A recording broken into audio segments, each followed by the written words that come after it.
അൽക്കൻസ് farm എന്ന് പറഞ്ഞ YouTube ചാനലുണ്ടെങ്കിൽ ഒരുപാട് പേർക്ക് അറിയുന്നതായിരിക്കും. ലേറ്റസ്റ്റ് ആയിട്ടുണ്ടെങ്കിൽ അനീഷ് ഒരു വീഡിയോ ഒക്കെ ഇട്ടിട്ടുണ്ടായിരുന്നു. അതാണിപ്പോൾ ഭയങ്കര വൈറലായിട്ട് പോകുന്നത്. അതിനകത്തുണ്ടെങ്കിൽ അനീഷിൻ്റെ മകനുണ്ടെങ്കിൽ ഭയങ്കരമായിട്ട് നിർബന്ധം പിടിക്കുന്നതായിട്ട് നമുക്ക് വീഡിയോ കാണാൻ സാധിക്കുന്നതാണ്.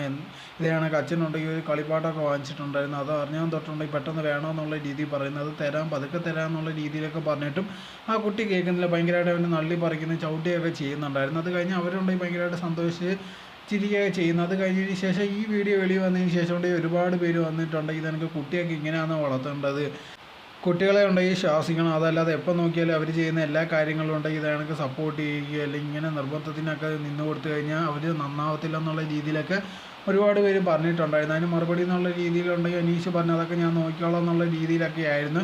എന്തായിരുന്നാലും ശരി, ഇപ്പോൾ നമ്മൾ നോക്കിക്കഴിഞ്ഞാൽ ഇതാണെങ്കിൽ ഒരുപാട് പേരൻസ് ഉണ്ട്. മക്കൾ എന്ത് ചെയ്താലും ശരി, ഭയങ്കരമായിട്ട് ആൾക്കാർ ചീത്ത വിളിച്ചാലും ശരി, അല്ലെങ്കിൽ എടോ പോടോ എന്നൊക്കെ വിളിക്കുമ്പോഴത്തേക്ക് കുട്ടിയായിരിക്കുമ്പോഴത്തേക്ക് ആൾക്കാർ അതുകൊണ്ട് ഭയങ്കരമായിട്ട് രസിക്കുന്നതായിരിക്കും. പക്ഷേ ഇതുകൊണ്ട് ഇപ്പോഴല്ല, കുറച്ചും കൂടെ കഴിയുമ്പോൾ ഒരു വെളിയിൽ പോകുന്നതായിരിക്കും. ഇതേ സ്വഭാവം വെളിയിൽ കാണിക്കുമ്പോഴത്തേക്കുണ്ടെങ്കിൽ അവിടെ ഉള്ളവരുമായിട്ട് ഭയങ്കര പ്രശ്നവും അതും ഭയങ്കര വേറെ രീതിയിൽ പോകുന്നതായിരിക്കും.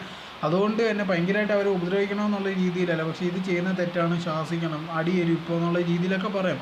അതിനൊന്നും ഒരു കുഴപ്പമില്ല. അങ്ങനെ വളർത്തിയാൽ മാത്രമേ അവർ വളർന്നു വരുമ്പോൾ നല്ലതാവത്തുള്ളൂ. അതല്ലാതെ ഒരു 12-13 വയസ്സൊക്കെ കഴിഞ്ഞതിന് ശേഷമായിരിക്കും അവൻ ഭയങ്കരമായിട്ട് മാറി അല്ലെങ്കിൽ ഇങ്ങനെ ശരിയാവത്തില്ല എന്നുള്ള രീതിയിൽ പറഞ്ഞ് ആ സമയത്ത് കൺട്രോൾ ചെയ്യാൻ നോക്കിക്കഴിഞ്ഞാൽ ഒന്നും നടക്കുന്നതായിരിക്കത്തില്ല. ഇപ്പോഴേ ചെറുതായിട്ട് ഇതെല്ലാം പറഞ്ഞ് മനസ്സിലാക്കി കൊടുക്കണം, ശരി ഏതാ തെറ്റാതെ ഏതാ എന്നുള്ള രീതിയിലൊക്കെ.